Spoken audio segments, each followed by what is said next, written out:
प्यारे बच्चों, आज सुबह की आप सभी को प्यार भरी नमस्कार और आपके अच्छे स्वास्थ्य की हम कामना करते हैं। आज हम बात करते हैं भारत में राष्ट्रवाद में महात्मा गांधी के द्वारा चलाए गए सत्याग्रहों की। महात्मा गांधी की सत्याग्रह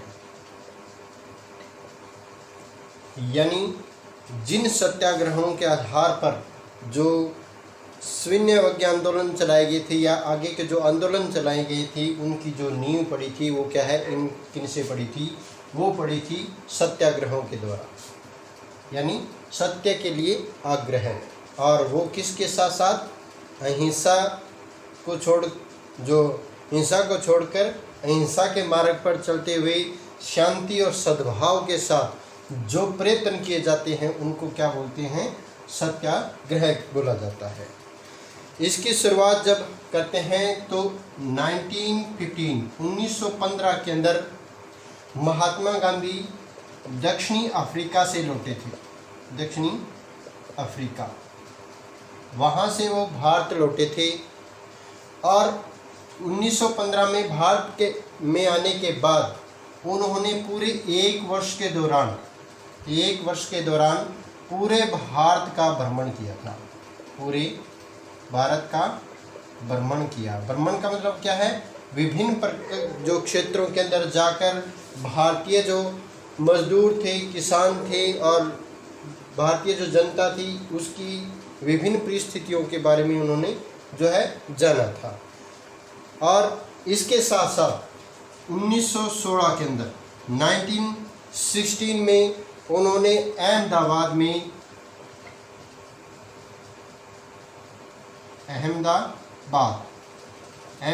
में साबरमती आश्रम की जो है स्थापना की थी।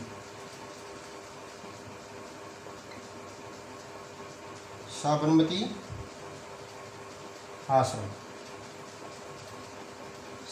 आश्रम की जो स्थापना हुई थी वो कब हुई थी? 1916 के अंदर। यहाँ रहकर उन्होंने अपने मित्रों और अनुयायियों के साथ अहिंसा का अनुसरण किया था।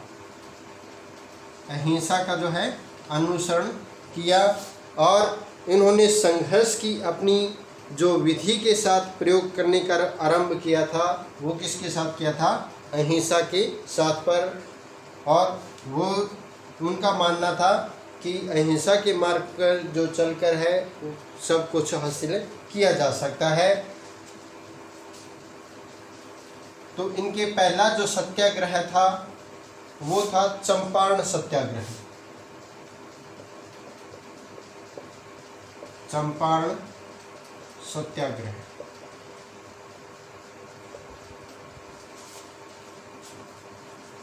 और चंपारण कहाँ है?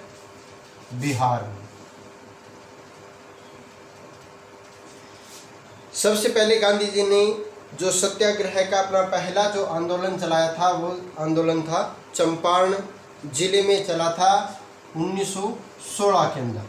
बिहार के चंपारण जिले में 1916 में यहाँ पर उन्होंने 1916 के दौरान जो चंपारण जो क्षेत्र था उसका दौरा किया। वहाँ की जो प्रमुख समस्या थी वो थी नील के किसान जो थे, यानी जो किसान नील का जो उत्पादन करते थे उनकी जो दशा थी वो बड़ी बदतर थी या फिर दयनीय हम कह सकते हैं।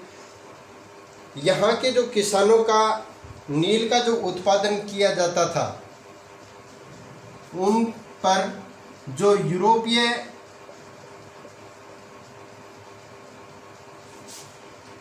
जो लोग थे वो काफ़ी मात्रा में क्या है? अत्याचार करते थे।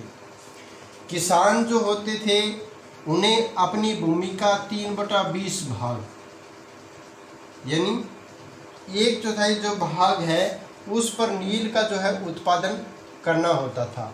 नील उत्पादन करना होता था और इस नील उत्पाद को वो जब जो क्रेता होते थे या जिसको हम खरीदार बोलते हैं, क्रेता यानी जो खरीदार है उसकी तय जो कीमत होती थी, यानी जो खरीदारों द्वारा तय कीमत होती थी या खरीदारों के द्वारा जो कीमत निर्धारित की जाती थी, उस कीमत पर उनको बेचा जाना जरूरी होता था। इस तरह इन परिस्थितियों के कारण पहले ये जो स्थिति रही थी वो किस में रही थी, जो है बंगाल में भी रही थी। लेकिन इन स्थितियों के कारण जो है किसान बड़े कमज़ोर हो गए या उनका जो उत्पादन था वो बहुत ही कम होने लगा, या फिर उन पर जो है कर्ज का जो बोझ है लगातार वो बढ़ता गया और उन्हें मुनाफे की बजाय क्या होता था, नुकसान होता था।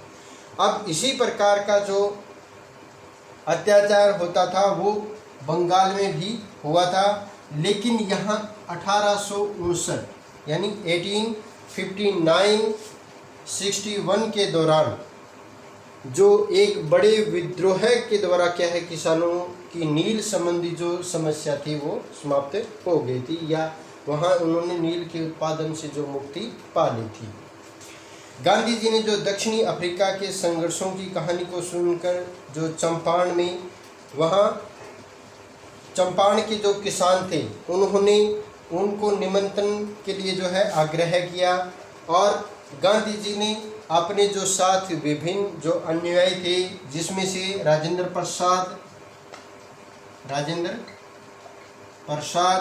और इनके साथ साथ बहुत से अनुयायी थे, जिसमें प्रमुख थे जे.बी.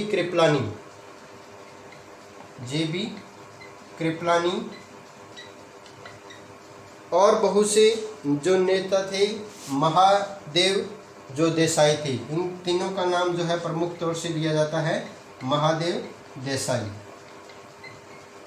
इनके साथ मिलकर यहाँ 1916 में पहुँचे थे और उन किसानों की जो दशा का विस्तृत जो है विवरण जाना था। तो जिले के अधिकारियों ने जो है उनको चंपारण छोड़ने के लिए आदेश दिया था, लेकिन उन्होंने इस जो आदेश का उल्लंघन किया और एक अभियोग चलाया कि उनको जो है इस बात पर वो सहमत हुए थे कि उनको उनकी मांगे मानी जाए, वरना उन्हें क्या है जेल भेज दिया जाए। लेकिन जल्द ही जो है सरकार है उनके आगे झुक गई और उन्होंने अपना जो आदेश दिया था वो वापस ले लिया और एक जांच समिति बिठाई गई। इसके बाद में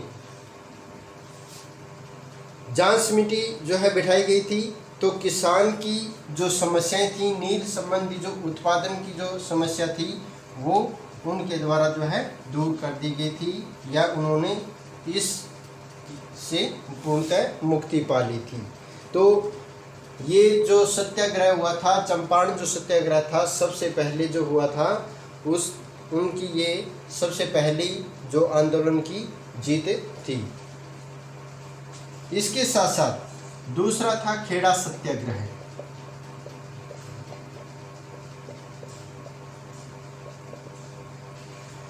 खेड़ा सत्याग्रह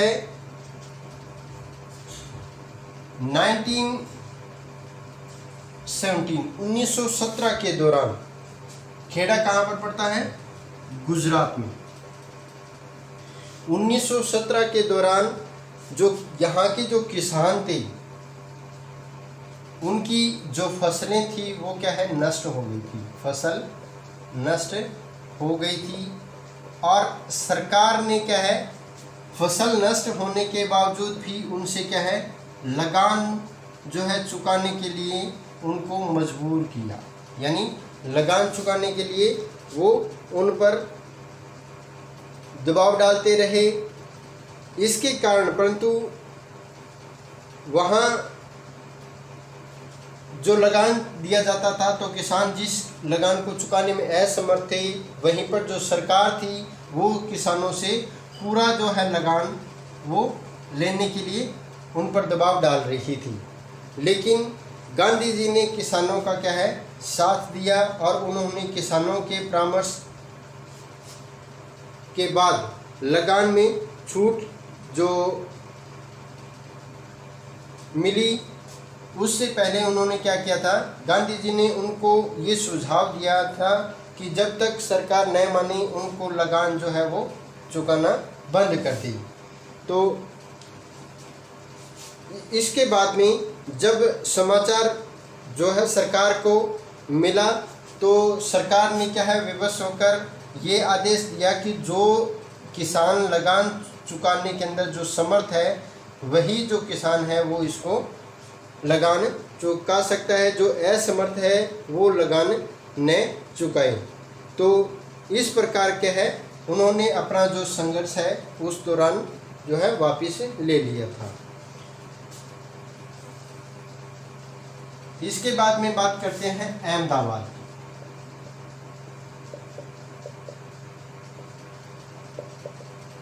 अहमदाबाद के अंदर जो सत्याग्रह हुआ था वो हुआ था 1918 में। 1918 में यानी जो 3 सत्याग्रह हुए थे, सबसे पहले जो चंपारण सत्याग्रह 1916 के अंदर, फिर गुजरात की खेड़ा के अंदर जो सत्याग्रह हुआ था वो 1917 में, और तीसरा सत्याग्रह हुआ था अहमदाबाद के अंदर जो 1918 में हुआ था। यहाँ पे प्रमुख जो समस्या थी वो थी अहमदाबाद में के जो मील के जो मजदूर थे, मील यानी जो कारखानों उद्योगों में काम करने वाले जो मजदूर थे, उन मजदूरों को जो वेतन दिया जाता था वो बहुत ही कम था। अब क्या था, जो गांधी जी ने क्या है यहाँ पे जो मील मालिक थे या जो उद्योगों के कर्ता धर्ता थे, मील मालिक और यहाँ के जो मजदूर थे, उनके बीच के अंदर दोनों के अंदर क्या है कड़ी का काम किया। उन्होंने परामर्श उनके जो सुने थे या उनको जो सुझाव दिए थे, उन्होंने जो मजदूर थे उनको आदेश दिया कि वो 35% जो है वेतन की वृद्धि, 35% वेतन वृद्धि के लिए क्या है उनसे मांग करें। तो मजदूर ने 35% जो है वेतन की मांग की। इसके खिलाफ उन्होंने जो है हड़ताल कर दी। लेकिन कंपनी ने या जो मील मालिक होते थे, उद्योगों के जो मालिक होते थे, उन्होंने इस विधि के लिए जो है इनकार कर दिया। इसके साथ साथ गांधी जी ने जब इन मजदूरों का जब साथ दिया तो उनसे एक बात उन्होंने ज़रूर कही थी कि कोई भी जो मजदूर है वो हड़ताल के दौरान हिंसा का प्रयोग न करे। और सभी जो मजदूर थे इस बात के लिए जो है राजी हो गए और मजदूरों के हड़ताल जो है उन्होंने जारी रखी और आमरण अनशन पर बैठ गए। अब क्या था, आमरण अनशन के बाद में जो मील मालिक थे उन पर जो है दबाव बढ़ गया और उन्होंने जो उनकी मांग थी 35% जो वेतन की जो वृद्धि थी उसमें, या फिर इसको जो मजदूरी होती थी उसमें 35% की वृद्धि के लिए जो है वो मान गए। इस प्रकार गांधी जी ने जो जनता के घनिष्ठ संपर्क के साथ और उनके हितों के लड़ाई के लिए जो ये सत्याग्रह किए, और यही जो सत्याग्रह थे जिन्होंने आगे के जो असहयोग आंदोलन और इसके साथ साथ जो अन्य आंदोलन हुए थे उनका जो है मार्ग प्रशस्त किया था।